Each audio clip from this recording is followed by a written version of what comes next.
এই মহরমের 10 তারিখ যে ঘটনাগুলি সংঘটিত হয়েছে, আমি যদি গণনা করি তাহলে এক রাত যেন কয়েক রাত্রেও শেষ হবে, এত বেশি গুরুত্বপূর্ণ তারিখ।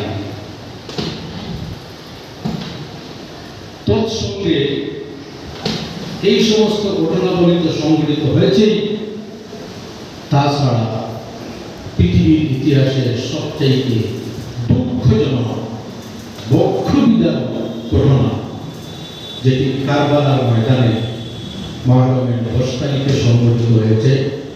ইমাম হুসাইন রাদিয়াল্লাহু তাআলা সঙ্গী সাথী সহ কারবালার ময়দানে শাহাদত বরণ করে যে দৃষ্টান্ত স্থাপন করে গেছে, ইসলামের বৃক্ষকে নিজের দেওয়া রক্তের দ্বারা উজ্জীবিত করে দিয়েছে, আজ পর্যন্ত বরং কিয়ামত পর্যন্ত প্রত্যেক মানুষের কাছে স্মরণীয় এবং বরণীয় হয়ে থাকবে। সুবহানাল্লাহ।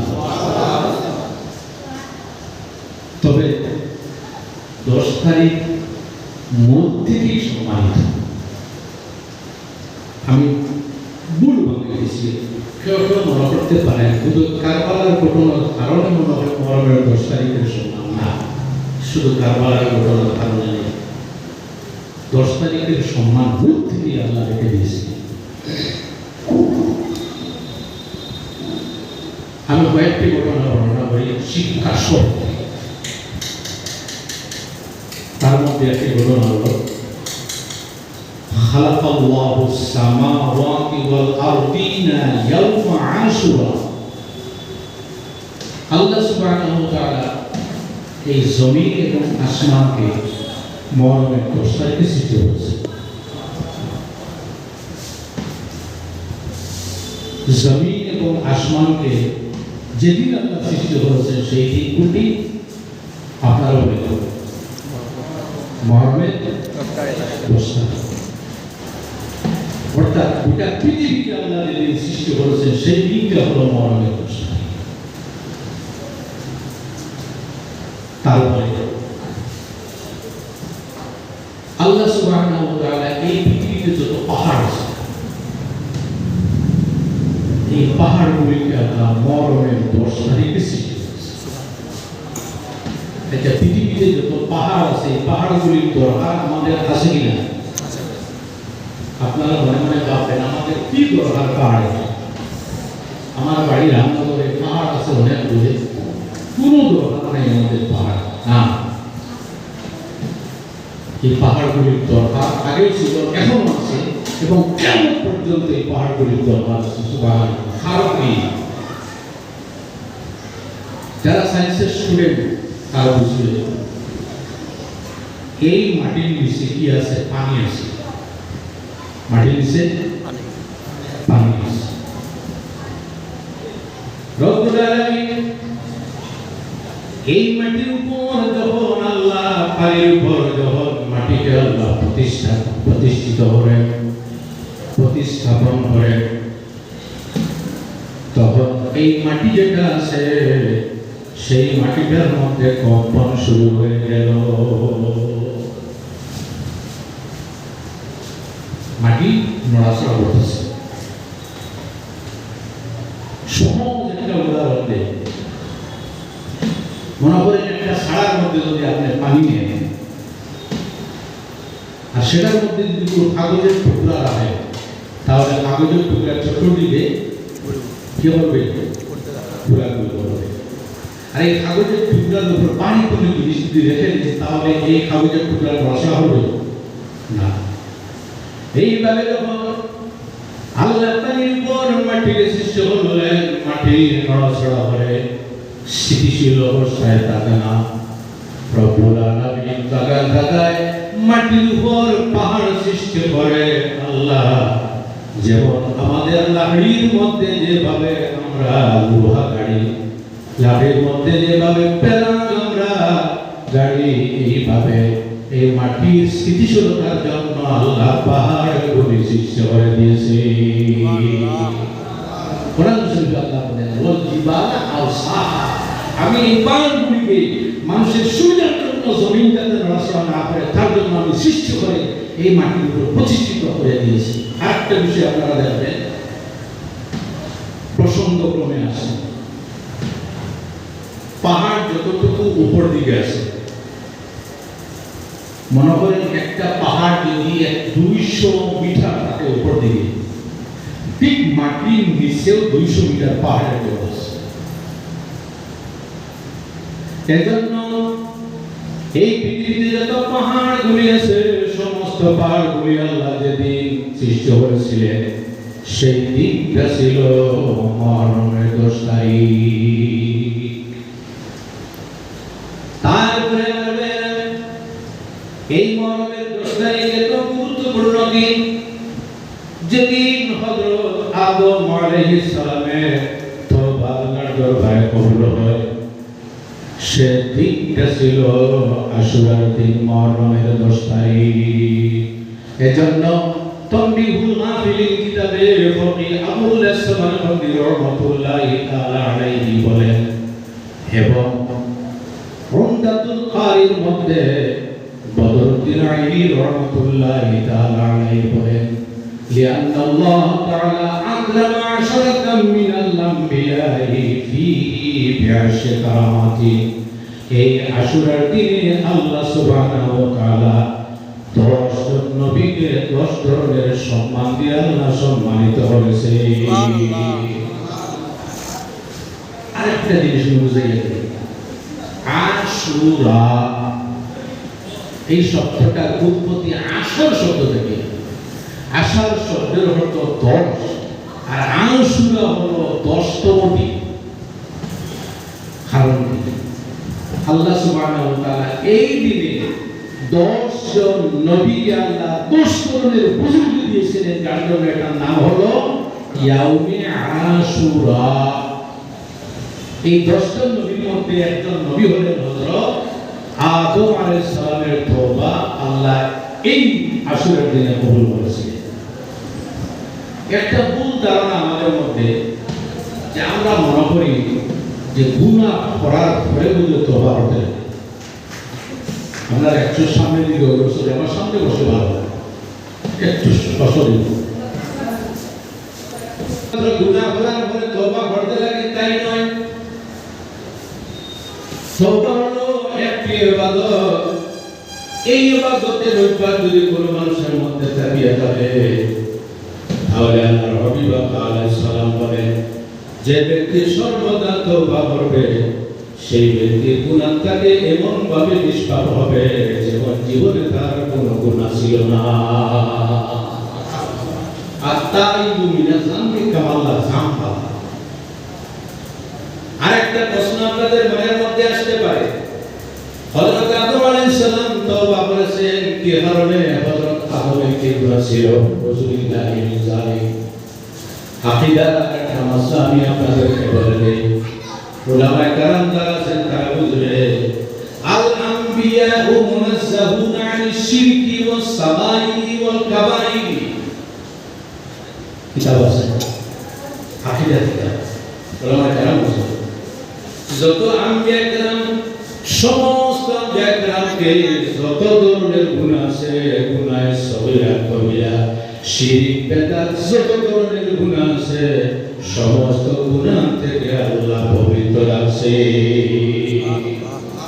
যত আম্বিয়া কেরাম, কোন মানুষ যাতে আকিদা রাখে না নবী এই গুনাহ করেছেন, ঈমান চলে যাবে। এখন প্রশ্ন হলো, আদম আলাইহিস সালাম কোন হালতে তওবা? প্রশ্ন আসে কিনা? যদি বলেন আসে কিনা? হযরত আদম আলাইহিস সালাম রহস্যজনক একটা ভুল করে ফেলেছিলেন। রহস্যজনক ভুল, হারাম নয়, মাকরুহ। কোনটা? মাকরুহে তানজিহি, হারাম নয়। এই ভুলটা হলো রহস্যজনক ভুল। এই ভুলটা হলো রব্বুল আলামিন যখন জান্নাতের মধ্যে আদম এবং হাওয়াকে সালাম দিয়েছিলেন, তোমরা জান্নাতে যাও, ইয়া আদম উসকুন, হে আদম তুমি জান্নাতের মধ্যে যাও, আর জান্নাতের যে ফলগুলি গাছ আছে গাছ থেকে তুমি গ্রহণ করো। হযরত আদম আলাইহিস সালাম জান্নাতে গেলেন, কিন্তু রহস্যজনক আদম আলাইহিস সালাম জান্নাতে নিষিদ্ধ জান্নাতি ফল ভক্ষণ হয়ে গেছে। সংক্ষেপে বলতেছে, অনেকবার শুনেছেন নিষিদ্ধ জান্নাতি ফল ভক্ষণ হয়ে গেছে। আল্লাহ নিষেধ করেছে ফালা তাকরাবা হাযিহিশ শাজারাতা ফাতাকুনা মিনাজ জালিমিন। হে আদম, এই নিষিদ্ধ গাছের নিকটে যাইও না। ফাতাকুনা মিনাজ জালিমিন, যদি এই গাছের নিকটে গিয়ে ফল ভক্ষণ করো তাহলে ফাতাকুনা মিনাজ জালিমিন, আপনি সীমা লঙ্ঘনকারী মানুষের অন্তর্ভুক্ত হয়ে যাবে। আল্লাহ নিষেধ করেছে। আমরা লজিকটা আপনারা ভালোভাবে বুঝবেন। আল্লাহ নিষেধ করেছেন ফল ভক্ষণ করবেন না। আর ফল ভক্ষণ যদি না হয় আর জান্নাত থেকে যদি বাইরে না হন তাহলে এই যে হাজার হাজার মানুষ পৃথিবীতে আসতে পারবে? বলেন আপনারা। আজকে আপনি আমি অমুক অমুক এই সেই আমরা যারা দুনিয়াতে এসেছি, হযরত আদম যদি জান্নাতে থাকতেন তাহলে আমরা আসতে পারতাম? উত্তর দেন না আপনারা। হযরত আদম যদি জান্নাতে থাকতেন তাহলে হাজার হাজার আমকে একজন পৃথিবীতে আসতে পারতেন? হযরত আদম যদি জান্নাতে থাকতেন তাহলে হাজার হাজার আউলিয়া کرام কি পৃথিবীতে আসতে পারতেন? হযরত আদম যদি জান্নাতে থাকতেন তাহলে এই পৃথিবীর মধ্যে মানুষের বসবাস খুব প্রবল হতো না। ওদিকে আল্লাহর একটা রহস্য, আমি জান্নাতি নিষিদ্ধ ফল খাওয়াইব, এর ওসিলে দুনিয়াতে থাকবো, আর এই দুনিয়াতে যাওয়ার পরে হাজার হাজার মানুষের জন্ম হবে। সুবহানাল্লাহ। এটা হলো আল্লাহর রহস্য। আল্লাহর রহস্য বুঝার ক্ষমতা কোনো মানুষের নাই। ফল তো ভক্ষণ করলেন, ভক্ষণ করার পর আল্লাহ বললেন আদম আর এখানে তোমার টাকা নেই। আসলে একটা বাহানা, একটা সোর্স জান্নাত থেকে বের হলো। আল্লাহ সুবহানাহু ওয়া তাআলা হযরত আদমকে আল্লাহ সরাত দ্বীপে, শ্রীলঙ্কা সরাত দ্বীপের মধ্যে আল্লাহ পাঠিয়ে দিলেন এবং হযরত হাওয়া আলাইহিস সালামকে আল্লাহ জিদ্দায় পাঠিয়ে দিলেন। আপনারা যদি যেতাম তাহলে জিদ্দার মধ্যে হযরত মা হাওয়া আলাইহিস সালামের কবর মুবারক এখন পর্যন্ত আছে। যাই বলতো ভক্ষণ করতে 350 বছর পর্যন্ত আল্লাহর দরবারে কান্নাকাটি হলে কিন্তু দোয়া তওবা কবুল হয় না। রহস্য আছে, রিলেটেড বিষয় আছে, প্রত্যেকটা কাজের মধ্যে রহস্য আছে। আমরা তো সাধারণভাবে শুনবো এই কি কাজ করলে এই না সেই না, এই কাজগুলির মধ্যে কি আছে? রহস্য। এই দুনিয়াতে আসার পরে তওবা করে কিন্তু আল্লাহর দরবারে তওবা কবুল হয় না। শেষে আল্লাহর পক্ষ থেকে হযরত আদমের অন্তরের মধ্যে আল্লাহ কয়েকটি কথা শিখাইয়া দিলেন। কোরআন শরীফে বলে, যাদের আয়াত জানা আছে আমার সঙ্গে আপনারা তিলাওয়াত করবেন। ফাতালাক্কা আদামু মির রাব্বিহি কালিমাতিন ফাতাবা আলাইহি ইন্নাহু হুয়াত তাওয়াবুর রাহিম। হযরত আদম আলাইহিস সালামের অন্তরের মধ্যে কয়েকটি কথা আল্লাহ ঢেলে দিলেন। সেই কথা যখন স্মরণ হলো, এই কথাগুলি আল্লাহ কোরআন শরীফের মধ্যে কোন ঘটনার পরিপ্রেক্ষিতে আল্লাহ উল্লেখ করেছে। এই আয়াত আপনাদের সবার জানা আছে, যাদের জানা আছে আমার সঙ্গে তিলাওয়াত করিও। রব্বানা যালামনা আনফুসানা ওয়া ইল্লাম তাগফির লানা ওয়া তারহামনা লানাকুনান্না মিনাল খাসিরিন।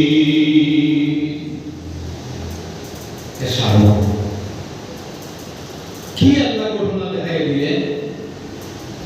হযরত আদম আলাইহিস সালামকে আল্লাহ যখন ওনার শরীরের মধ্যে যখন আল্লাহ রূহ ঢেলে দিলেন, চক্ষু খুললেন। চক্ষু খোলার পরে আরশের দিকে দেখলেন। চক্ষু খোলার সঙ্গে সঙ্গে কোনটার দিকে দৃষ্টি? যখন কোনটার দিকে? আরশের। আরশের দিকে যখন দৃষ্টিপাত করলেন তখন দেখতে পেলেন আরশের আল্লাহর আরশের সাইটে এবং আরশের পায়ার মধ্যে লেখা আছে লা ইলাহা ইল্লাল্লাহ মুহাম্মাদুর রাসূলুল্লাহ। মানে চিন্তা করতে লাগলেন এই পৃথিবীর মধ্যে অসংখ্য গণিত আম্বিয়া কেরাম আসবেন, কিন্তু পরিমাণ মধ্যে কোনো নবীর নাম সংযুক্ত নেই। মুহাম্মদ সাল্লাল্লাহু আলাইহি ওয়াসাল্লামকে ওনার নাম আল্লাহর কলিমার সাথে সংযুক্ত আছে, নিশ্চয় তিনি সবচাইতে সম্মানিত হবেন।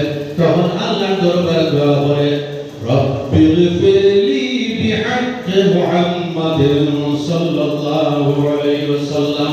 আয় আল্লাহ, আরশের মধ্যে আপনার নামের সঙ্গে যার নাম মিলিত আছে মুহাম্মদ সাল্লাল্লাহু আলাইহি ওয়াসাল্লাম, এই মুহাম্মদ সাল্লাল্লাহু আলাইহি ওয়াসাল্লামের খাতিরে আমার তওবা আপনি কবুল করুন।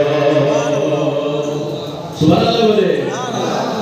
তাহলে বুঝলেন আমার ভাইরা, যদি কোনো মানুষ দোয়ার মধ্যে যদি ওসিলা গ্রহণ করে তাহলে ওসিলা গ্রহণ করা যাইতেছে। ওসিলা গ্রহণ করা ওসিলা গ্রহণ করা যাইতেছে। আল-হাজের ওসিলা গ্রহণ করা যাইতেছে। কোন ভালো মানুষের ওসিলা গ্রহণ করা যাইতেছে।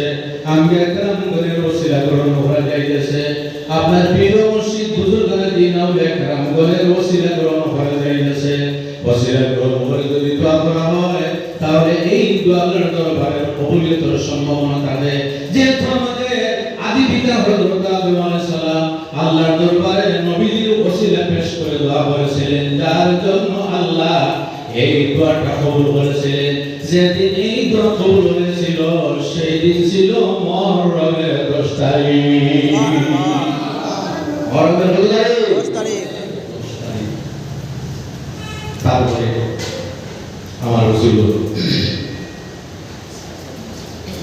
আল্লাহর হাবিব সাল্লাল্লাহু আলাইহি ওয়াসাল্লাম যখন মদিনা শরীফে এলেন, মক্কা মদিনার নাম যখন উচ্চারণ করবেন, একটা কথা আপনাদেরকে বলি, শরীফ সঙ্গে লাগাইব। মক্কা বলেন, মক্কা শরীফ, মদিনা শরীফ, মক্কা শরীফ, মদিনা শরীফ, মক্কা মুকাররমা অথবা মদিনা মুনাওয়ারা, সম্মানের সাথে মক্কা গ্রহণ করবে, সাধারণত কারণ হযরত আমাদের নবী আবা আলাইহিস সালাম যখন মদিনা শহরে তশরিফ নিলেন, শহরে যাওয়ার পরে ইহুদি সম্প্রদায়ের দ্বারা তাদেরকে দেখতে পেলেন। হাদিসে বর্ণিত লাম্মা কাদিমান নবী সাল্লাল্লাহু আলাইহি ওয়াসাল্লাম আল মদিনা ফারাআল ইয়াহুদা ইয়াসুমুনা ইয়াওমা আশুরা। আল্লাহর হাবিব মদিনা শরীফে যাওয়ার পরে দেখতে পেলেন ইহুদি যারা আছে তারা মুহররমের 10 তারিখ রোজা রাখে। আল্লাহর হাবিব জিজ্ঞাসা করলেন, তোমরা মুহররমের 10 তারিখ কি কারণে রোজা রাখো? তখন তারা উত্তর দিল, আমরা বিজয় দিবস হিসাবে পালন করি। কি দিবস? বিজয় দিবস। কি দিবস? বিজয় দিবস। ভালো বুঝবেন কিন্তু আমরা বিজয় দিবস হিসাবে পালন করি। বিজয় দিবস কি? এখন আমি রেফারেন্স সামনে রাখবো এই ঘটনা, তারপরে আপনারা বুঝবেন। এই পৃথিবীর মধ্যে একটা বাদশা ছিল, মিশরের বাদশা, তার নাম ছিল ফেরাউন। মিশরের বাদশা, তাদের উপাধি হলো ফেরাউন। আর ফেরাউনের আসল নাম ছিল বলে। এই ফেরাউন কিন্তু প্রতাপশালী বাদশাদের মধ্যে থেকে একজন বাদশা ছিল।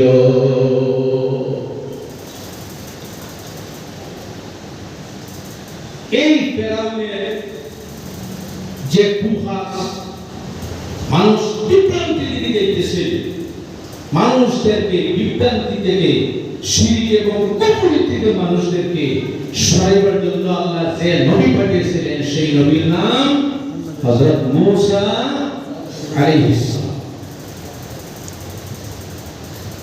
বেশ যন্ত্রণা দিয়েছে মূসা আলাইহিস সালাম। আর উনার উম্মত যারা ছিল, নাউযুবিল্লাহ, কারা ছিল বলবো? এই ইহুদিরা। কারা ছিল? এটা দিলে বলে ওই নাই তো ইহুদি। এত কিং কর্তব্য বিমূঢ়, এত কুচক্রী, বর্তমানে পৃথিবীর মধ্যে নম্বর ওয়ান যদি ইসলামের দুশমন যদি যারা থাকে, তাহলে আমার ভাইরা এই ইহুদি সম্প্রদায় সবচাইতে বেশি মুসলমানের ও ইসলামের দুশমন। ইতিহাস বলতেছি, আমি কারো কোনো সম্প্রদায়ের বিরুদ্ধে বলতেছি না, যা আছে তাই বলতেছি। মুসা আলাইহিস সালামকে এত কষ্ট দিল, ফেরাউন তাদেরকে গোলাম বানিয়ে রেখেছিল।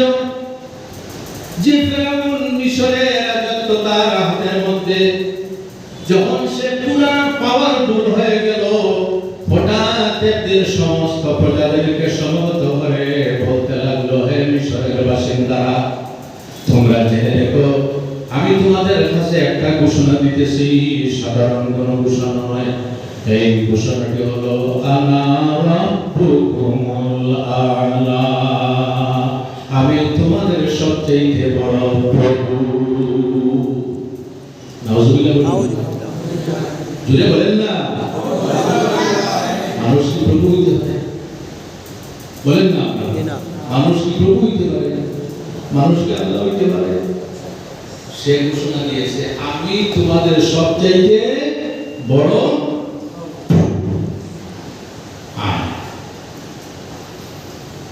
মিশরের মানুষ তার জুলুম অত্যাচারের দ্বারা স্বীকার করে নিল, আপনি আমাদের বড় প্রভু। স্বীকার করে নিলাম। যখন স্বীকার করে নিল, তখন সে বলতে লাগলো, তোমাদের যত অসুবিধা আছে, যে কোনো অসুবিধার মধ্যে বড়, তোমরা আমার কাছে বলবে, আমার কাছে আপনার বলবে, তোমাদের অসুবিধা বলে আমি এগুলো বলার চেষ্টা করব। চেষ্টার তো কোনো কথা আসে না, বড় প্রভেও দিলে চেষ্টা নাই হতে লাগবে।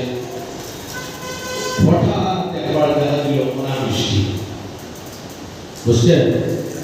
বৃষ্টি নাই। যখন বৃষ্টি নাই, কয়েক মাস অতিবাহিত হয়ে গেল। অনাবৃষ্টি যদি হয়, তাহলে গাছ পাতা যেগুলি আছে সমস্ত মরে যায়, জীবজন্তু গাছ খাইতে পারে না, মানুষের কত অসুবিধা হয়, ফল ফসল মানুষের নষ্ট হয়।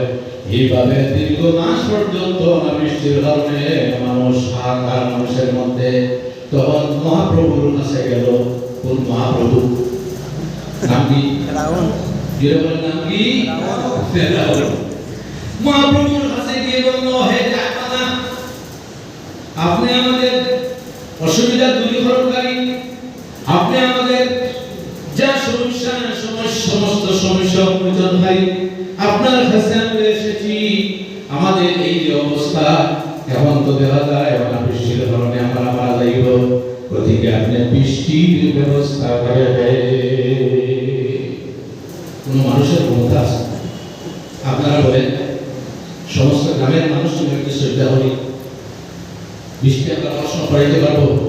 আল্লাহর যদি হুকুম না হয়, জি আল্লাহর দয়া মায়া হলে নিশ্চয় বৃষ্টি বর্ষণ হবে। তার কাছে গিয়ে বলতো মানুষেরা, হে মহাপ্রভু, বৃষ্টি নাই, বৃষ্টি দাও। সে বলল, আমার একটা দৃশ্য হয়ে দাও। জঙ্গলে গেল, যাওয়ার পরে সে বলতে লাগলো, জয় আল্লাহ। সে আবার আল্লাহর কাছে বলে, সবে বুঝে দুনিয়ার যা আছে সর্বশক্তি শেষ হয়ে যায়, একটা শক্তির আশ্রয়ে মানুষ গ্রহণ করে, সেই শক্তির নাম কি? যে বলেন, সেই শক্তির নাম কি? আল্লাহ। জঙ্গলে গিয়ে আল্লাহর দরবারে কান্নাকাটি করতেছে, আল্লাহ, আমি নাফরমান, আমি একজন জালিম, আপনার দরবারে কাকুতি মিনতি করতেছি, আমি মহাপ্রভু হিসাবে বসে আছি, বৃষ্টি যদি না হয় তাহলে আমার প্রভুত্ব নিয়ে টানাটানি শুরু হয়ে যাবে।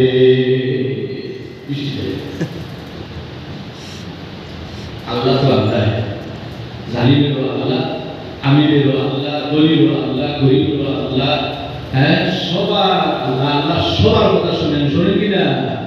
যদি শুধুমাত্র এক সম্প্রদায়ের কথা আল্লাহ শোনেন, তাহলে পৃথিবীর মধ্যে মুসলমান ছাড়া দেবতা হবে না। আল্লাহ সবার জন্য আল্লাহ রব্বুল আলামিন। আল্লাহ বলে, ঠিক আছে, বৃষ্টি হয়ে যাও। সেই সময় হযরত জিবরীল আলাইহিস সালাম মানব রূপে তার কাছে উপস্থিত হয়ে বললেন, হে মহাপ্রভু, সর্বশক্ত মহাপ্রভু, আচ্ছা তুমি বলো, যদি কোনো মানুষ তোমার অবাধ্য হয়, কোনো প্রজা যদি তোমার অবাধ্য হয়, তাহলে তার শাস্তি তার শাস্তি হলো পানিতে ডুবাইয়া দেওয়া। তার শাস্তি কি? কথা বলেন না আপনারা, পানিতে ডুবাইয়া দেওয়া। ঠিক আছে, কথাটা লিখে দাও, সিলমাইয়ে দেয়। ফেরাউন তো বুঝে নাই, সে উপস্থিত, সে তার ফতোয়ার মধ্যে সিল মারিয়া দস্তখত দিয়ে দিল, যে ব্যক্তি আমার বাধ্য হবে তার শাস্তি হলো পানির মধ্যে ডুবাই মারা। তারপরে আমার ভাইয়েরা বৃষ্টি হলো, মানুষের শিরকি আবার বাড়লো।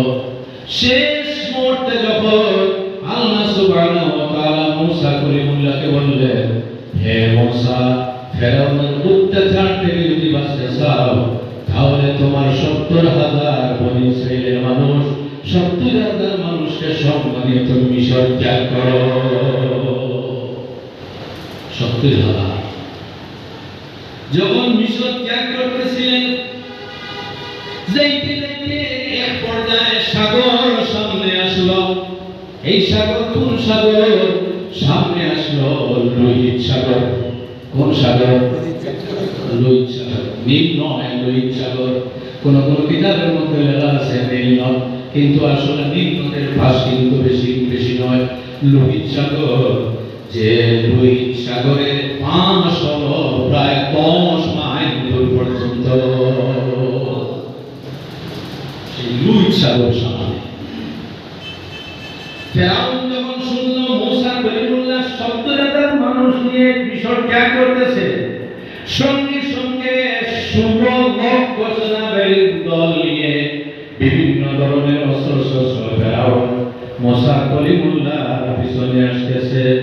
যখন মানুষ খবর পাইল, খবর পাওয়ার পরে বলল, হে মুসা, তোমার সংগ্রাম করিলে তো বিপদী হয়েছি, সামনে সাগর, পিছনে ফেরাউন।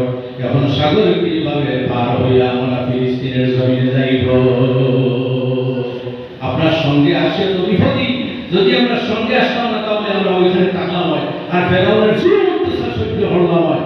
এখন কিন্তু দেখা যায় আপনার সঙ্গে আছে সামনে সাগর আর পিছনে ফেরাউন। ইন্না আউযুবিল্লাহ, ফেরাউন তো গ্রেফতার করে নিবে।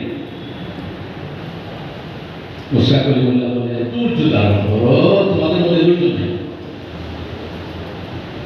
রব্বুল আলামিনের দরবারে নিবেদন করেন, হায় আল্লাহ, আমার পিছনে ফেরাউন তার দলবল, তার সেনাবাহিনী সহ রওনা দিয়েছে ১৬ লক্ষ সেনাবাহিনী। আল্লাহু আকবার। কত?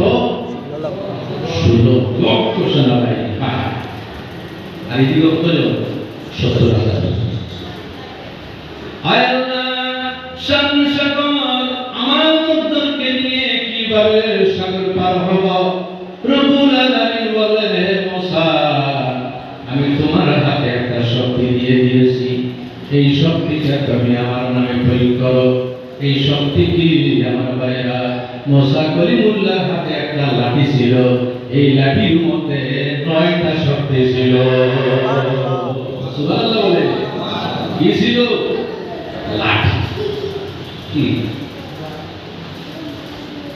এর সঙ্গে এর করতেছি মুসা কলিমুল্লাহ যখন ফেরাউনের কাছে গেলেন, বুঝতে পারলেন যে আমি নবী, আল্লাহ আমাকে পাঠিয়েছেন আল্লাহর কথা শোনার জন্য। ফেরাউনের কাছে যখন গেলেন, যাওয়ার পরে বললেন, হে ফেরাউন, আমি নবী হয়ে তোমার কাছে এসেছি, তবে মানুষদের উপর জুলুম অত্যাচার ত্যাগ করো, এই আল্লাহকে তুমি মানো। সে বলতে লাগলো, তুমি নবী হিসাবে তোমার কাছে প্রমাণ দিয়েছে। প্রমাণ করা পারি না, প্রমাণ দিয়েছে।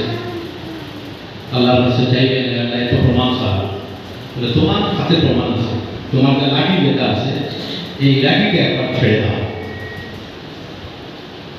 মুসা কলিমুল্লাহ লাঠি ছেড়ে দিয়ে, লাঠি ছাড়ার সঙ্গে সঙ্গে আমার ভাইয়েরা এমন বড় অজগর সাপ হয়ে গেল যে অজগর সাপ মুখ খুলে ফেরাউনের দিকে অগ্রসর হতে লাগলো। আল্লাহু আকবার। ঠিক এই অজগর সাপের মুখ খুলিয়া ফেরাউনের দিকে অগ্রসর হওয়া দেখি হাজার হাজার মানুষ দৌড়িয়ে পড়েছে। সাপ অজগর সাপ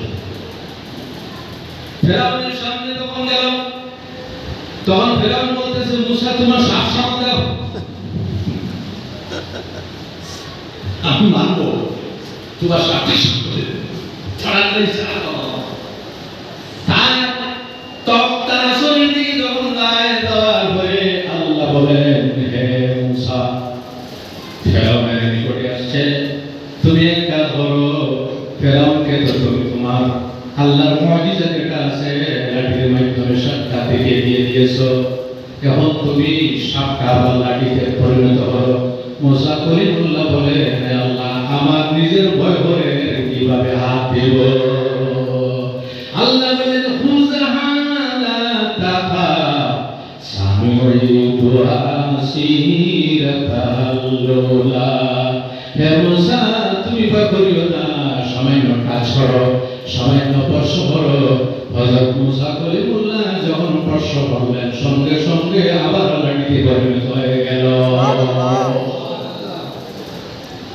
তখন ফেরাউন বলল এর মতো বড় জাদুকর পৃথিবীর মধ্যে মারাত্মক কথা বলতেছে জানি। আল্লাহ বলেন হে মুসা তোমার হাতের মধ্যে শক্তি আছে, এই শক্তিটা যদি তুমি প্রয়োগ করো তাহলে তোমার উম্মত যারা আছে তুমি সব তাদের জন্য একটা ব্যবস্থা হয়ে যাবে। আল্লাহ বললেন হে মুসা তোমার লাঠির দ্বারা সাগরে আঘাত করো। হযরত মুসা কলিমুল্লাহ নিজের লাঠির দ্বারা সাগরে আঘাত করলেন। আঘাত করার সঙ্গে সঙ্গে সাগরের মধ্যে লোহিত সাগরে 12টা রাস্তা তৈরি হয়ে গেল। সুবহানাল্লাহ। কয়টা রাস্তা? 12টা। 12টা একই রাস্তা। এখন আমি একটা কুইজ আপনাদের জিজ্ঞাসা করি, আপনারা কিন্তু উত্তর দিতে চেষ্টা করবেন। লাঠির আঘাতে সাগরে 12টা রাস্তা তৈরি হয়ে গেছে কিভাবে? 12 গোত্র, 12 গোষ্ঠী, এক গোষ্ঠীর সঙ্গে আরেক গোষ্ঠীর মিল নাই, এরা নিজে নিজে লড়াই করে। এক গোষ্ঠীর আরেক গোষ্ঠীর সঙ্গে কোনো মিল নেই। ওদিকে আল্লাহ দেখলেন যোগ্য বিবাদের প্রয়োজন নেই, 12 গোষ্ঠীর জন্য আমি আল্লাহ 12টা রাস্তা তৈরি করে দিয়েছি। কিভাবে আল্লাহ রাস্তা তৈরি করে দিলেন?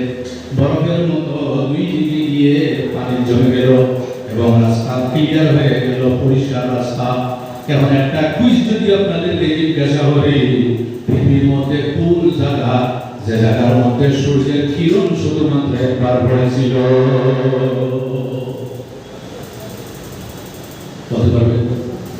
লজ্জা দেওয়ার উদ্দেশ্য আনসার আপনাদের শোনা আছে, জানা আছে, কিন্তু একটু যদি দেখেন তাহলে বুঝতে পারবেন পৃথিবীর মধ্যে এমন কোন জায়গা যে জায়গার মধ্যে শুধুমাত্র সূর্যের কিরণ একবার পড়েছিল আর জীবনে কোনোদিন পড়বে না। সেই জায়গা যেটি এই যে 12টি রাস্তা সাগরের মধ্যে যে বরফ হয়ে দুই দিকে জমে গিয়েছিল, সূর্যের কিরণ একবার পড়েছিল, তারপরে কিন্তু সূর্যের কিরণ জীবনে আর পড়বে না। হযরত মুসা কলিমুল্লাহ দল বল সহ 70,000 মানুষকে নিয়ে, সঙ্গে ঘোড়া, জীবজন্তু, অনেক কিছু দল বল নিয়ে রাস্তা ক্লিয়ার দিয়া পার হয়ে ফিলিস্তিনের জমিনে গিয়ে পার হয়। সুবহানাল্লাহ। যে তারিখে মুসা কলিমুল্লাহ লোহিত সাগর পার হয়ে ওই পারের জমিনে গিয়ে আশ্রয় গ্রহণ করেন, ওই দিন ছিল মুহররমের 10 তারিখ। ওইদিকে গেল 6 লক্ষ সেনাবাহিনী যখন সাগরের নিকটে আসলো, আসার পরে সে বলতে লাগলো তার প্রজারা, এই প্রজা দেখছো আমার ভয়ে সাগর রাস্তা তৈরি করে দিয়েছে। কি জানি সুযোগ দিল তার জন্য সে বলতে লাগলো, দেখো মিশরের মানুষ আমি কি পরিমাণ প্রভাবশালী, জমিন আমার কথা শুনে, আসমান আমার কথা শুনে, পানি আমার কথা শুনে, আমার আশা যখন পানি শুনলো, শোনার সঙ্গে সঙ্গে পানির মধ্যে 12টি রাস্তা তৈরি হয়ে গেছে। আও আমার সঙ্গে, আসো আমার সঙ্গে, কোনো অসুবিধা নেই, কোনো টেনশন নেই, কোনো কষ্ট নেই, কোনো ভয় নেই। যখন 16 লক্ষ মানুষ ফেরাউন সহ সাগরে যখন নামলো, নামার সঙ্গে সঙ্গে আল্লাহ বললেন, হে নবী, সাগরের পানি মুসা কলিমুল্লাহ রাস্তা তৈরি হওয়ার আগে যে অবস্থায় তুমি ছিলে, সেই অবস্থায় আবার তুমি ফিরে আসো। সমস্ত রাস্তা পানির মাধ্যমে পরিপূর্ণ, আর 16 লক্ষ সেনাবাহিনী সহ ফেরাউনের সলিল সমাধি পানির মধ্যে হয়ে গেছে। যেদিন ফেরাউনকে আল্লাহ সাগরের মধ্যে ডুবাইয়া মারলেন, সেই দিনটা ছিল মুহররমের 10 তারিখ। কত তারিখ? 10 তারিখ। আচ্ছা, ওই যে জিবরিল আরেকটা কথা বাকি হয়ে গেছে। জিবরাইলকে বলেছিল, হে জিবরাইল, আমার অবাধ্য যে কোন মালিকের যদি কোন মানুষ অবাধ্য হয়, তাহলে তার শাস্তি পানিতে ডুবাইয়া মারবে। সে যখন সাগরে আবু খাচ্ছে, তখন সে বলতেছে কি? তখন সে বলতেছে বনি ইসরাইল যারা, অর্থাৎ তার যাদেরকে জুলুম অত্যাচার করতো তাদের উপর, তাদের কথা স্মরণ করে বলতেছে, সাগরে যখন ডুবিয়ে মরতেছে, তখন সে বলতেছে, আমানতু আন্নাহু লা ইলাহা ইল্লাল্লাহি আমানাত বিহি বানু ইসরাঈল ওয়া আনা মিনাল মুসলিমিন। বনি ইসরাঈল যে সত্তার উপর ঈমান এনেছে, আমি এবং সেই সত্তার উপর ঈমান এনেছি। কোন সময় বলতেছে? মরার সময়। মরা যখন নিশ্চিত, মৌত যখন নিশ্চিত, তখন সে বলতেছে আমি এখন ঈমান আনতেছি। সেই সময় হযরত জিবরিল আলাইহিস সালাম তার লিখিত দস্তখত ফতোয়া দিয়ে বললেন, দোস্ত আমার নয়, আল্লাহর নয়, তোমার ফতোয়া অনুযায়ী এবং তুমি মারা যাইবে।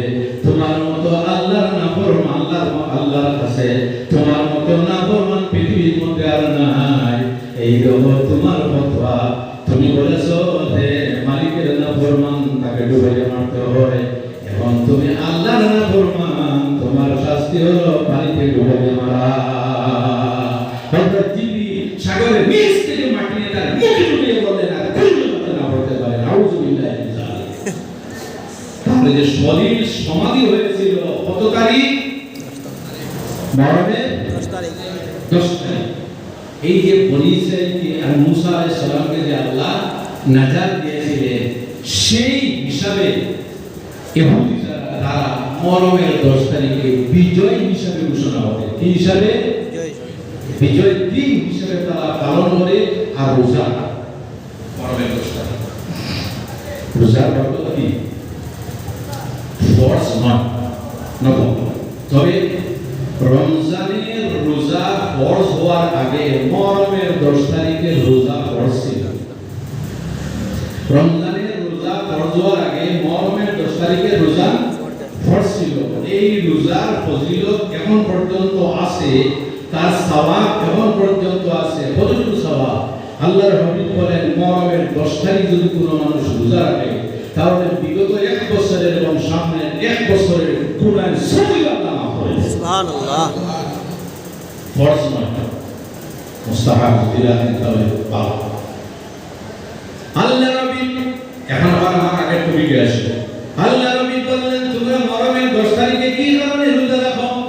তারা বললেন, মুহররমের 10 তারিখে বিজয় দিবস হিসাবে আমরা পালন করি। আমাদের নবী মুসা আলাইহিস সালামকে আল্লাহ ফেরাউনের কবল থেকে মুক্তি দিয়ে লোহিত সাগর পাড়ি দিয়ে মুসা কলিমুল্লাহ ওই পারে এসেছিলেন। ওদিকে মুসা কলিমুল্লাহ এই তারিখে নাজাত দিয়েছিলেন, যার জন্য আমরা এই 10 তারিখে রোজা পালন করি। তখন আল্লাহর হাবিব বললেন, নাহনু আহাক্কু বিমূসা মিনকুম, আমি নবী মুসা কলিমুল্লাহ নিকটবর্তী সবচেয়ে বেশি আমি, যেহেতু তোমরা নবী নয়, এর নবী অন্য নবীর বাদ, গতিকে মুসা কলিমুল্লাহর সঙ্গে সম্পর্ক আমার বেশি। গতিকে মুসা কলিমুল্লাহ যখন সাগর পাড়ি দিয়ে আল্লাহ তাকে নাজাত দিয়েছিলেন, তখন আমিও হকদার বেশি। আমিও মুসা কলিমুল্লাহ এই যে বিপদ থেকে নাজাত পেয়েছিলেন, শুকরিয়া হিসাবেও আমি মুহররমের 10 তারিখে আমার উম্মতেরা তাদেরকে নির্দেশ দিব রোজা। সুবহানাল্লাহ। আল্লাহ রাব্বি বললেন মুহররমের 10 তারিখে রোজা রাখবেন। কিন্তু ওই জালিমরা এত ফটখানি মত, আপনারা বুঝবেন কি বলতেছে। আল্লাহ রাব্বি বলেন ফাসামাহু ওয়া আমারা সিয়ামিহি, নিজে রোজা রাখেন, উম্মত যারা তাদের নির্দেশ দেন মুহররমের 10 তারিখে রোজা রাখিও। যখন আল্লাহর হাবিব বললেন মুহররমের 10 তারিখে রোজা রাখিও, তখন ইহুদি যারা মুসা কলিমুল্লাহর উম্মত যারা তারা বলাবলি করতে লাগলো, দেখতেছো মুসলমান যারা আমরা লাইনে আসতেছে, কি সমস্যা? তারা বলতেছে এই দেখো মুসলমান যারা আমরা কথা মতো আসতেছে, আমরা মুহররমের 10 তারিখে রোজা রাখি, তারাও কি বলে রোজা রাখে। আল্লাহর হাবিবের কাছে যখন আসলো, ইয়া রাসূলুল্লাহ 10 তারিখ তারা রাখে, আমরা রাখি, এখন তারা টানা দিতেছে, তারা কারণে আমরা রোজা রাখি।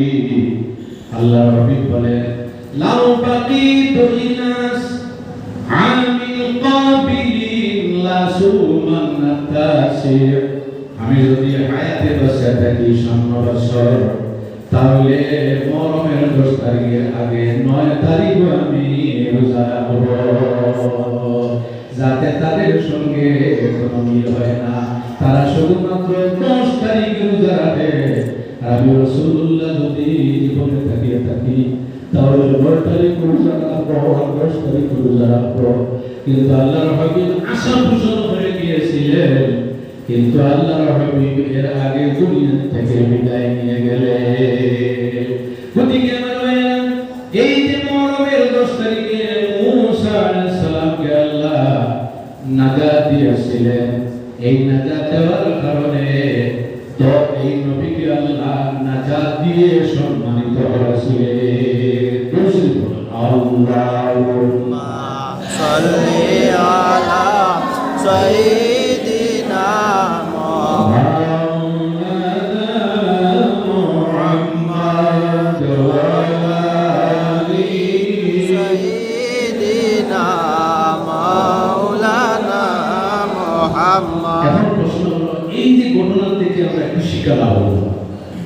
উদ্দেশ্য শুধু ঘটনা বলা নয়, এই ঘটনা থেকে আমরা কি শিক্ষা পাইলাম? যে মানুষের উপর অনৈতিকভাবে প্রতার মাধ্যমে দম দিয়ে, জন দিয়ে, ব্যবহার দিয়ে, আচরণ দিয়ে, কালচার দিয়ে, সামাজিকভাবে, ব্যক্তিগতভাবে কোন মানুষের উপর ইলিগাল জুলুম অত্যাচার করা মহা, বুঝতেছেন আমার ভাই? যার জন্য জুলুম অত্যাচার আমরা সহ্য করতে পারেন নাই, এই যে হুসাইন আলাইহিস সালামের কারবালার ময়দানে শাহাদাত বরণ করেছিলেন ইয়াজিদের নির্দেশে। আজকে ইয়াজিদ পৃথিবীর মধ্যে নাই, ইয়াজিদের দম পৃথিবীর মধ্যে নাই। হযরত হুসাইন হক পথে গিয়ে সত্য পথে, ন্যায়ের পথে কারবালার ময়দানে শাহাদাত বরণ করেছিলেন। আজ পর্যন্ত পৃথিবীর প্রত্যেক মানুষের মুখের মধ্যে হযরত ইমাম হুসাইনের নাম আছে। আছে কিনা? জোরে বলেন আছে কিনা? জি, হক পথে, ন্যায়ের পথে থাকার কারণে এখন পর্যন্ত ইমাম হুসাইন এবং সঙ্গী সাথীদের নাম উচ্চারণ করে মানুষ আজকের দিনে হাজার হাজার পৃথিবীর মধ্যে মসজিদের মধ্যে প্রোগ্রাম হইতেছে, ওয়াজের মাহফিল হইতেছে, শিরিনের ব্যবস্থা করা হইতেছে, মিলাদ শরীফের ব্যবস্থা করা হইতেছে এবং ইমাম হোসেন রাদিয়াল্লাহু তাআলা আনহু মানুষ আলোচনা করতেছে। কিয়ামত পর্যন্ত ওনার চর্চা থাকবে। কিন্তু ইয়াজিদের এসিদের কোনো মহফিল হতো? জি, কোনোদিন এসিদের কোনো মহফিল আপনারা পাইছেন? যে আজকে অন্য জায়গায় এজিদ সম্পর্কে মহফিল জি, এজিদের নাম মানুষ উচ্চারণ করে কিন্তু সম্মানের সাথে না ঘৃণার সাথে? ঘৃণার সাথে। খাস কেন করেছে যে ঘৃণার খাস, যার কারণে পৃথিবীর মধ্যে লাঞ্ছিত, সমাজের কাছে লাঞ্ছিত, কোনদিন কোনো মানুষ আপনার এজিদের নাম সম্মানের সাথে উচ্চারণ করে না। আজ পর্যন্ত আপনারা পেলেন না, আমার মনে হয় হাজার হাজার ছেলের নাম আছে হাসান হুসেইন, আছে কিনা? জি, বাচ্চার জন্ম হয় নাম রাখে মানুষ হাসান, বাচ্চার জন্ম হয় নাম রাখে মানুষ হুসেইন, কিন্তু আজ পর্যন্ত আমি শুনি নাই কোন মানুষের ছেলে জন্ম হয়েছে আর নামটা আছে আজি। রামনগরে আছে, জি, পেশাদারে আছে, হাসাড়ে আছে, মানুষ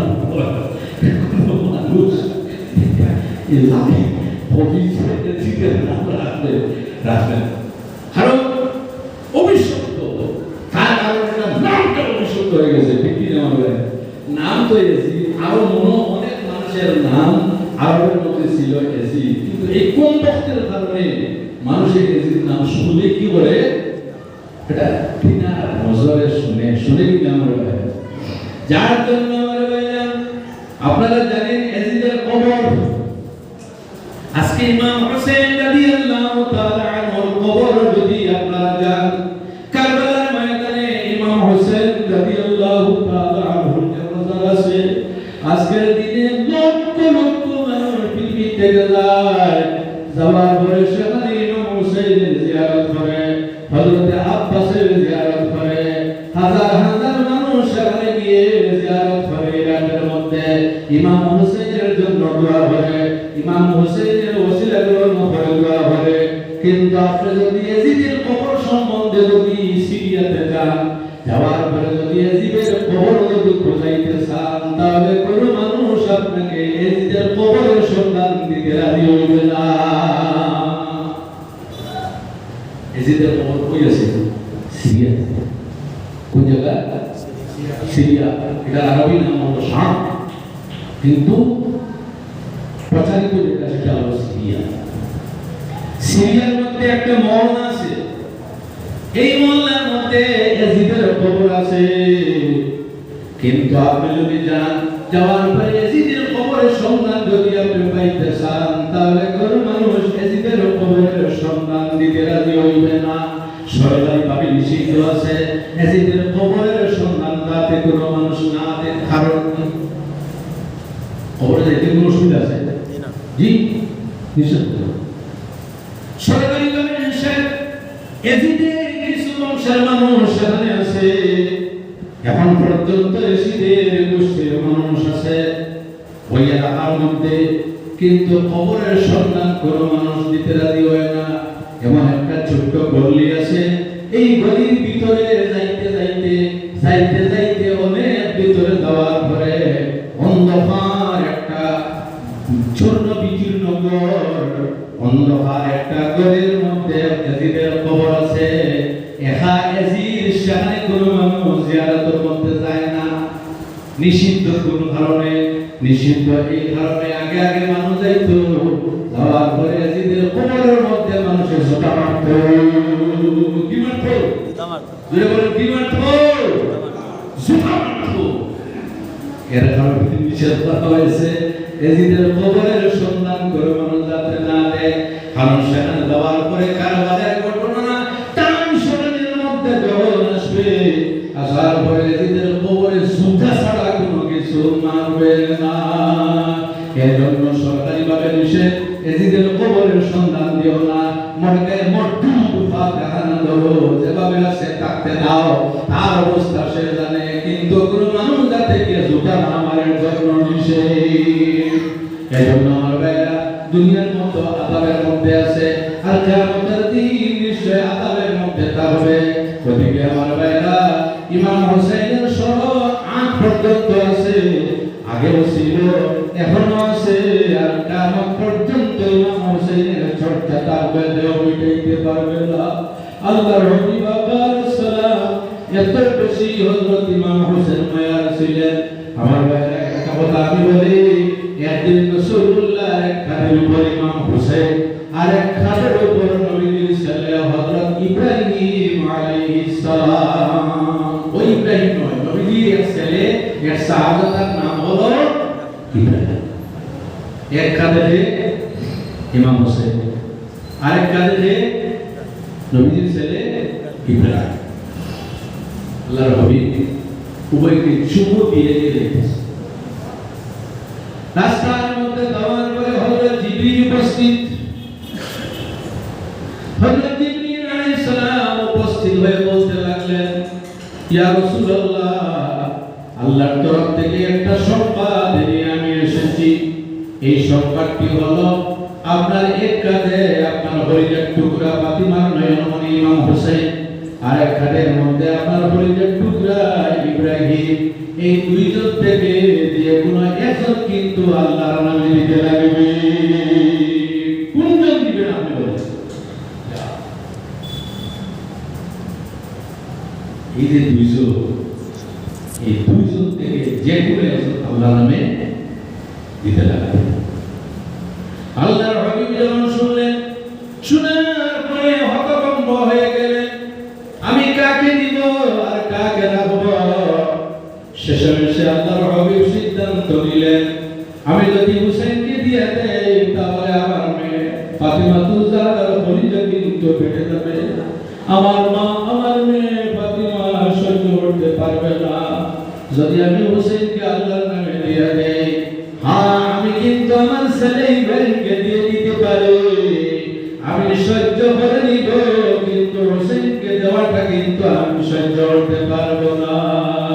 সামান্য একদিন পরে হযরত ইব্রাহিম আলাইহিস সালামের ইন্তেকাল হয়ে যায়।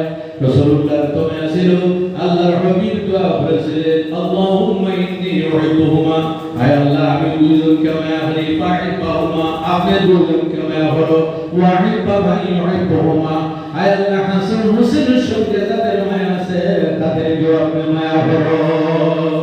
এজন্য আমার ভাইয়েরা, পালমাস বললে পৃথিবীতে মানুষ অমর হয়ে থাকে, এইভাবে অমর হয়, মানুষ তার নাম উচ্চারণ করে, মানুষ তার জন্য সওয়াব পৌঁছায়।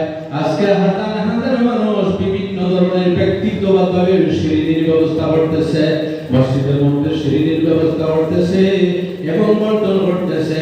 হায় হায় কতটুকু সাম যেন দিয়ে হযরত ইমাম হুসাইন হযরত ইমাম হুসাইন রাদিয়াল্লাহু তাআলা আনহু সঙ্গী সাথী সহ সওয়াব দিয়ে বসতেছে। সুবহানাল্লাহ। আর তাদের কারণে আমাদের মূর্তিগান যারা আছে, মা বাবা ইবরাহিম রাজ্য স্বজন, তাদের উপর গিয়ে সওয়াব বসতেছে। সুবহানাল্লাহ। গতিকে আমার বুজুর্গগণ, লম্বা ইতিহাস আমি যে কয়েকটি আলোচনা করলাম, এই আলোচনার মধ্যে থেকে আমরা কি শিক্ষা পাইলাম? কোন মানুষের উপর কোনদিন যাতে আমরা ইলিগেলি জুলুম অত্যাচার, ইলিগেলি জুলুম অত্যাচার করার বিঘ্নে জুলুম অত্যাচার আল্লাহ কখনো সহ্য করতে পারেন না।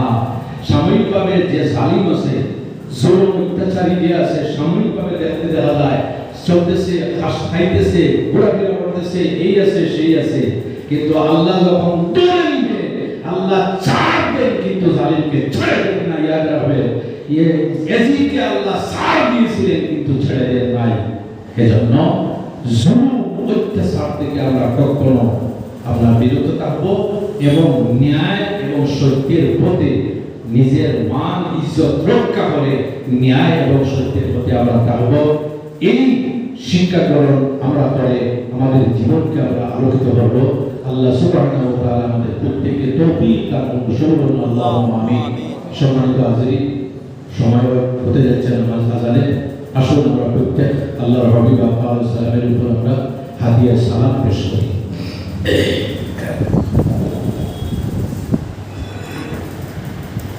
মুস্তাফা জানে রহমত বেলা কো সালাম শমে বজমে জুড়ে দায়ত পেলা কো সালাম মুস্তাফা জানে রহমত বেলা কো সালাম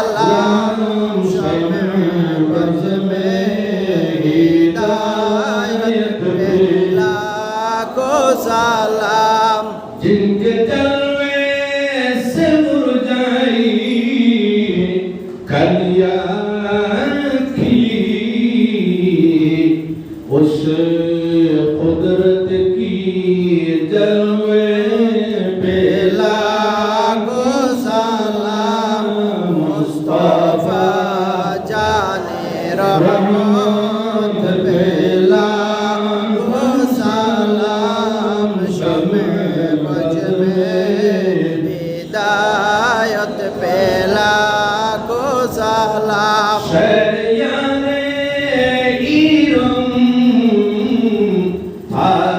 ताजदारे हरम नौबारे शफाअत पेला को सलाम मुस्तफा जाने रहमत पेला को सलाम शमे बज में हिदायत पेला को सलाम जिनके माथे शफाअत का सहरा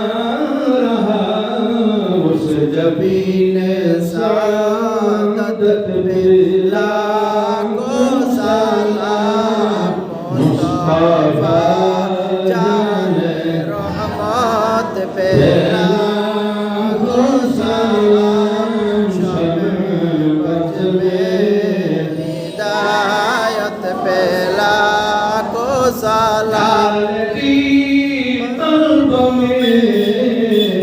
अज़मत मुस्तफा सय्यदी आला हजरत पेला को सलाम मुस्तफा जाने रहमत पेला को सलाम शमे बज में हिदायत पेला को सलाम शमे बज में हिदायत पेला को सलाम शमे बज में हिदायत पेला को सलाम या नबी सलाम अलैका या रसूल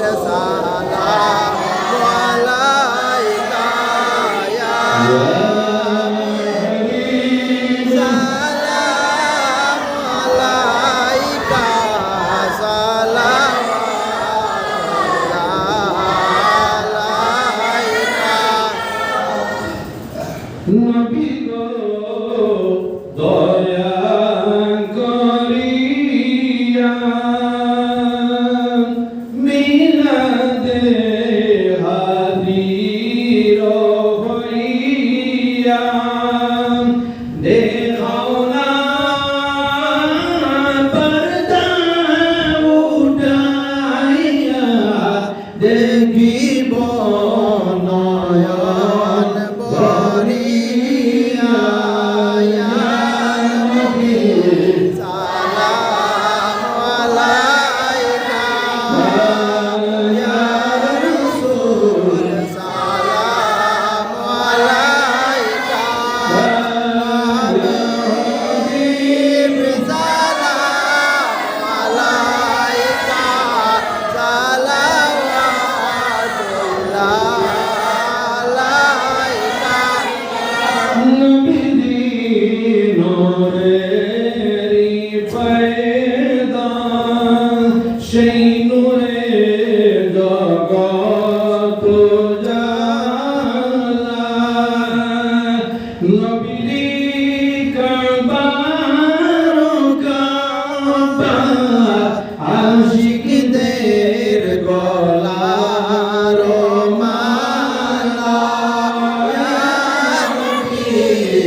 السلام برخصيد نبي ورحم مدام محمد يا رسول الله محمد يا رسول الله شفاعت کے دیا للہ محمد یا محمد يا رسول الله محمد یا رسول اللہ شفاعت کی یا للہ محمد یا آمين الحمد لله رب العالمين ربنا ظلمنا أنفسنا وإن لم تغفر لنا وترحمنا لنكونن من الخاسرين আয় আল্লাহ নগরতুল মসজিদে 10 মুহররম উপলক্ষে আয় আল্লাহ সেই মাহফিলের জন্য করা হইল আয় আল্লাহ এই মাহফিলের জন্য যারা সাহায্য সহযোগিতার হাত বাড়িয়ে দিল আয় আল্লাহ যেভাবে হোক যারা সাহায্য সহযোগিতা করলো আয় আল্লাহ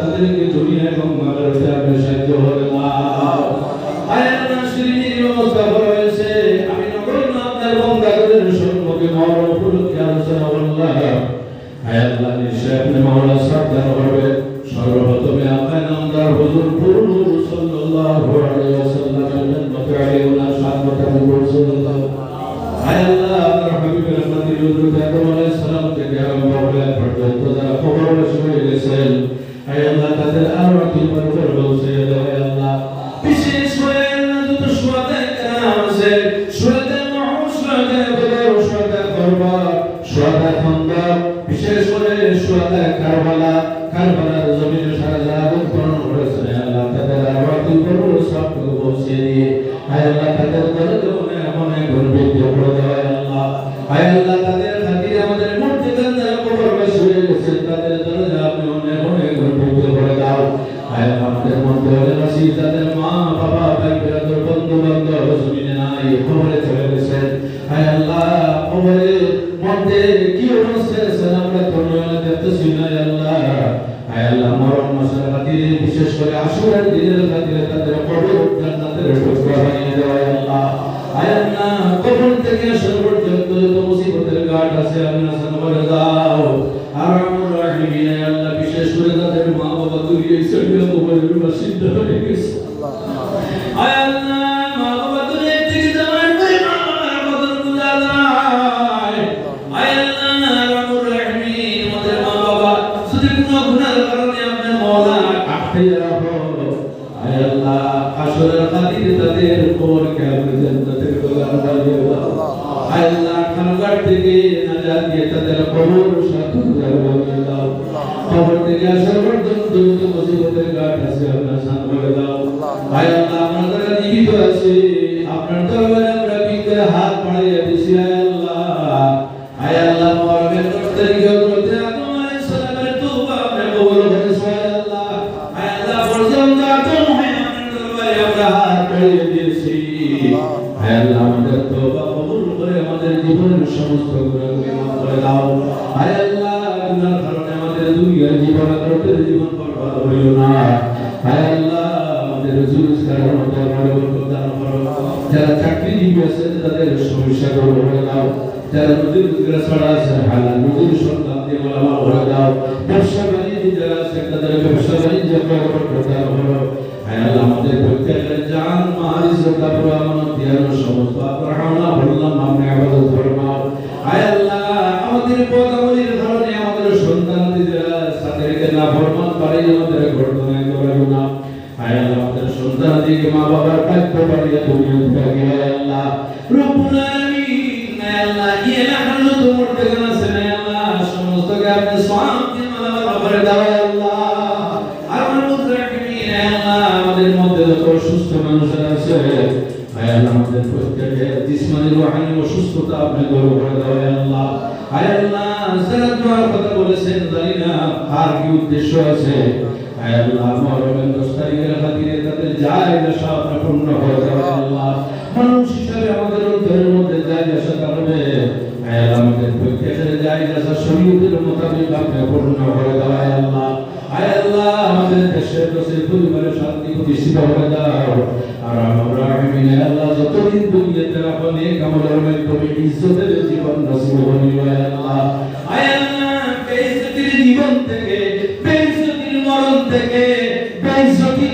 সিজদা থেকে আমাদেরকে সরাইয়া ঘোরায় আল্লাহ আরহামুর রাহিম আমাদের গুনার কারণে অভাবনটনের মধ্যে ফেলাইয়া ভিক্ষার থলি হাতে দিয়ে মানুষের দুয়ারে দুয়ারে ঘুরাইও না আল্লাহ আয় আল্লাহ মহরমের 10 তারিখের খাতিরে প্রত্যেকের রুজি রোজগারের মধ্যে প্রদান করো আল্লাহ আয় আল্লাহ রব্বুল আলামিন যদি আপনার মওলা আমাদেরকে রুজি না দিয়ে যদি কষ্ট দাও আয় আল্লাহ নবী জীবনের সত্যের মধ্যে কষ্ট পাইছেন রব্বুল আলামিন সাইবন নবী উম্মতের দুঃখে নয়ন করে ঘুমান নাই উম্মতের দুঃখে পেট করে খান নাই আয় আল্লাহ আমাদের বদলের কারণে আমাদের নবীকে আর খান নাই আয় আল্লাহ আরহামুর রাহিম মা বোনেরা আমাদের দোয়ার সঙ্গে হাত উঠিয়েছেন তাদের ক্ষমা করে দাও আয় আল্লাহ অনেক মেয়েরা আছেন উপযুক্ত হিসাবে বাড়ির মধ্যে বসে আছে আয় আল্লাহ তাদের জন্য উপযুক্ত ঘরের ব্যবস্থাটা করে দাও আয় আল্লাহ আয় আল্লাহ যারা আজকে রোজা রাখছেন আগামী কাল করে হবে আয় আল্লাহ তাদের রোজা আপনি কবুল ফরমাও আয় আল্লাহ রোজার বরকতে আয় আল্লাহ জীবনের সমস্ত গুনাহগুলি মাফ করে দাও আয় আল্লাহ যারা কোন দিন মালাকুল মউতের সম্মুখীন হইব আয় আল্লাহ যাওয়ার মালাকুল মউত আমাদের কানের উপর হাত রাখবে তাকে আপনার হাবিব আলাইহিস সালাম আমাদের সম্মুখে রাখিও আয় আল্লাহ নয়ন ভরে দেখাইও এবং আমাদের জবান থেকে নয়ন দিয়ে দেখাই দেখাইয়া আমাদের জবান থেকে জীবনের শেষ কথাটা বের করে লা ইলাহা ইল্লাল্লাহু মুহাম্মাদুর রাসূলুল্লাহ সুবহান রাব্বিকা রাব্বিল ইজ্জাতি আম্মা ইয়াসিফুন ওয়া সালামুন আলাল